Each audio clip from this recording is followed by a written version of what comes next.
Imagine this. You're 8 years old. You walk home from school. You pull out a key from around your neck, unlock the front door yourself, and step into a completely empty house. No parent, no babysitter, no one. You make your own snack, sit down, and do your homework in total silence, and you don't even think it's strange, because this is just Tuesday. That was millions of American kids in the late 70s and 80s, and those kids, they grew up.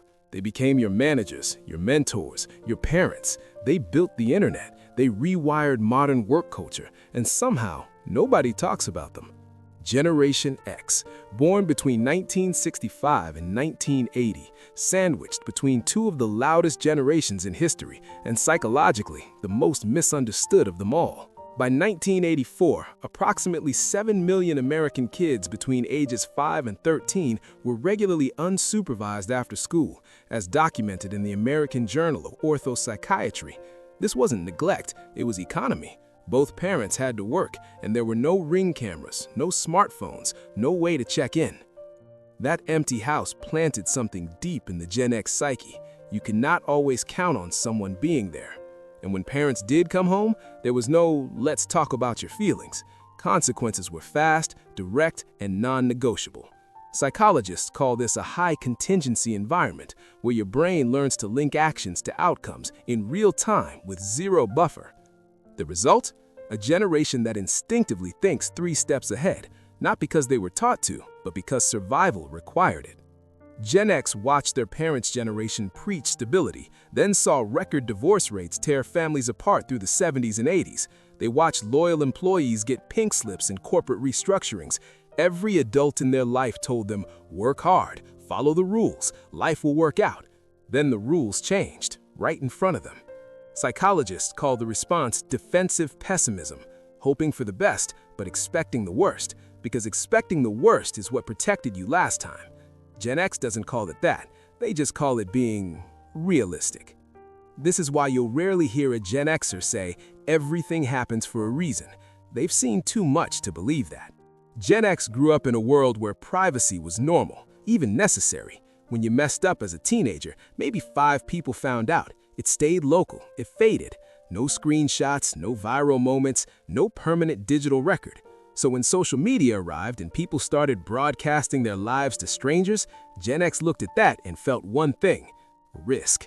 It's not that they don't understand technology, they built it. It's that they learned early that the less people know about you, the safer you are. Visibility to them means vulnerability, and vulnerability is something they spent their whole childhood managing alone. There's a reason Gen X humor feels different. Dry, detached, self-aware almost to the point of indifference. They grew up in the shadow of the Cold War. Teachers talked about nuclear annihilation like a weather forecast, duck and cover drills. Don't worry from adults who clearly were worried. When you're raised to hold 2 completely contradictory realities at once, this could all end, but go do your homework, you develop a psychological tool for coping. Irony. Crack a joke, keep your distance, laugh before it can hurt you. That armor isn't coldness, it's a survival mechanism built over decades. Gen X doesn't talk about their work ethic. They don't post it. They don't build personal brands around it. They just do it. This was forged in jobs that barely exist anymore. Paper routes at 5 a.m., bagging groceries, running cash registers, and calculating change by hand when the machine broke. These weren't internships or resume builders. A 12-year-old delivering newspapers was actually responsible for getting news to an entire neighborhood. No excuses, no one coming to cover for you. And because they watched their parents' generation get crushed by layoffs and corporate loyalty that was never returned, Gen X never bought into the system, but they are fiercely loyal to one thing: their own competence. They can't control if they get laid off. They can control being the most capable person in the room when it happens. Here's the paradox at the heart of Gen X. They are simultaneously the most independent and the most quietly collaborative generation alive. They will never ask for help. They'll figure it out themselves. Been doing that since they were 8.